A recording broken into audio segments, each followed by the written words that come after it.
Tyrese Maxey equips his grand badge and gets the Sixers their first win of the season. Maxey scores 38 of his 45 points in the second half and wills the Sixers to a win. Coming into this game, this is a much needed win against one of the best offenses last year, but one of the worst defenses. And finally, the Sixers can rebound. They came up with 20 offensive rebounds last night, and that definitely decided the game right there because we only shot 26% from three and 42% from the field, while the Pacers shot 46% from the field and 40% from three. However, both teams also had 19 turnovers, so turnovers wasn't really a factor. The Sixers won the first quarter, but the defensive end, it was awful. The Sixers were getting beat. They could not beat their man to the spot. They were just getting blown by every single play. And on the offensive end, the offense was very stagnant. There wasn't much going on. Just a lot of passing around the outside of the key. Nobody was locked in. 10 of our 22 shots in the first quarter were from three. So at least like only 12 of our shots were either at the basket or in the mid-range. Given this could be a very good three-point shooting team, we have the personnel, but we also got to know when to shoot these shots and when to get to the basket. But in the second quarter, the Sixers finally got their offense going, and that actually started with Eric Gordon. I've been hating on him a little bit, but he had a very nice night. Eric Gordon came up with 7 points in the first quarter and 5 points in the second quarter, but that wasn't it. He was also getting his hands on balls, tipping balls out of bounds, and creating for others. He had a lot of success on his dribble drive, which eventually will create a gravitational pull that'll get his teammates open for shots. I also recall a play where Eric Gordon has the ball at the top of the key, and Kenyon Martin flashes up to the elbow. Eric Gordon then hits Kenyon Martin, and he's being guarded very tightly, so he backdoors his man, and we have a nice little give and go for a layup. And that's where the offense has got to be creative on their own end. Because I don't know if Nick Nurse is calling plays, but a lot of times it doesn't look like that. So if we can get plays like that, the offense will come easier to everybody, and it'll just make the game so much smoother. Also in this game, the Sixers ran their three-guard lineup, which we ran in previous games this year, which have not been good. The lineup surprisingly worked. However, that could be due to the lack of size from the Pacers physically and their defensive prowess. The lineup included Tyrese Maxey, Eric Gordon, and Jared McCain. And Jared McCain looks very good.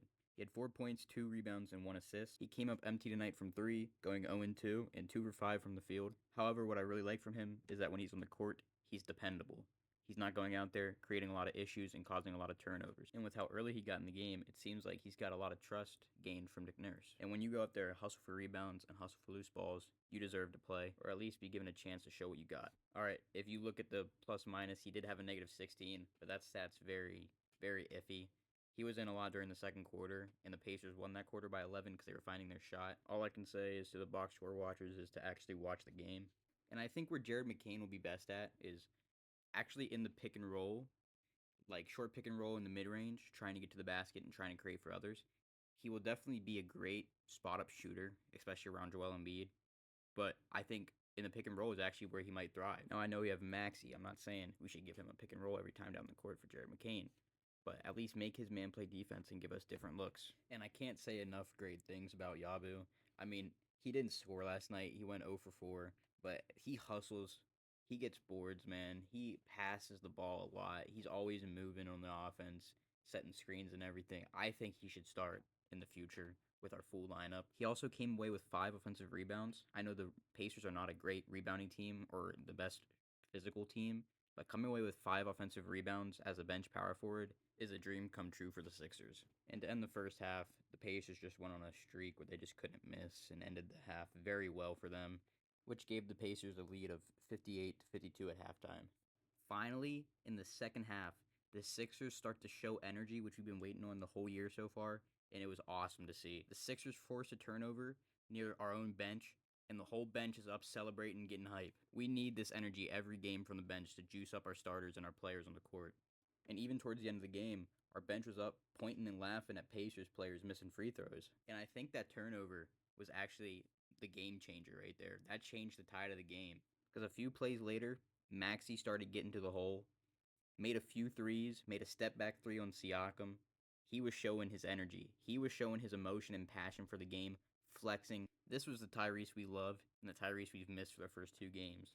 I don't know why we don't hunt for this more, but Maxey gets a screen from Drummond, and Miles Turner switches on to Maxey. So Maxey just pulls the ball out, pulls him out high, and just drives to the basket. His speed's just too much for him to contain. Maxey racks up 14 points in the third quarter. However, at the end of the third quarter, the Sixers have a few turnovers and empty possessions, which only gives the Sixers a lead of 79-78.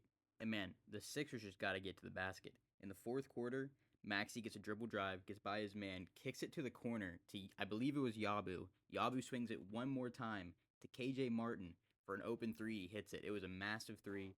The Pacers hit a three before that, and the energy in the stadium was just going crazy. It was a great silencer. Maxey continues his tear from the third quarter, and sometimes we'd hoist up a few unnecessary shots. And we got to make our shots count against the Pacers because they're one of the best three-point shooting teams, one of the best offensive teams last year.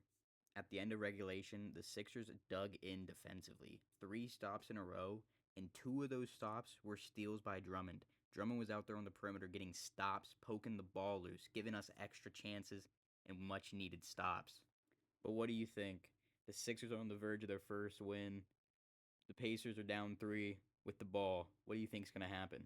Of course, Tyrese Halliburton's going to hit a crazy contested 3-point shot to send it to overtime. The Sixers just can't let us fans go without being stressed. The Sixers do take a 3-point lead at the end of overtime, but for some reason, Nick Nurse thinks we should foul. I mean, I'm not the coach. He's the coach. So realistically, he's the one getting paid for all this, and I'm just somebody who's talking to my laptop. But all I know is that I would not have sent them to the bonus to shoot free throws. I would have made them try to earn their 3 points to tie the game and send it to another overtime, and that would have at least drained the clock a little bit.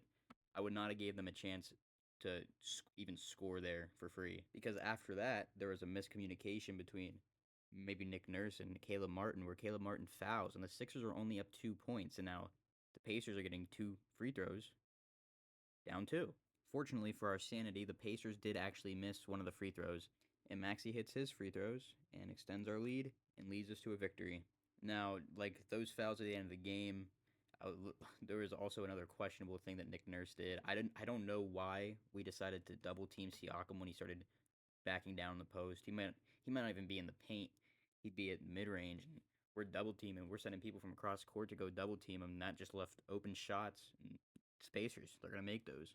And as we saw in the play-in tournament, that's where the Pacers are their best, is when everybody on their team's hitting, because everybody on their team can hit. Now, I think you make one person on the Pacers beat you. I think that's probably the best solution on how you beat the Pacers, and then also just bully them when you're on offense. That's all I got, guys. If you guys like the content, subscribe and leave a like on this video. Let's see if we can get 5 likes.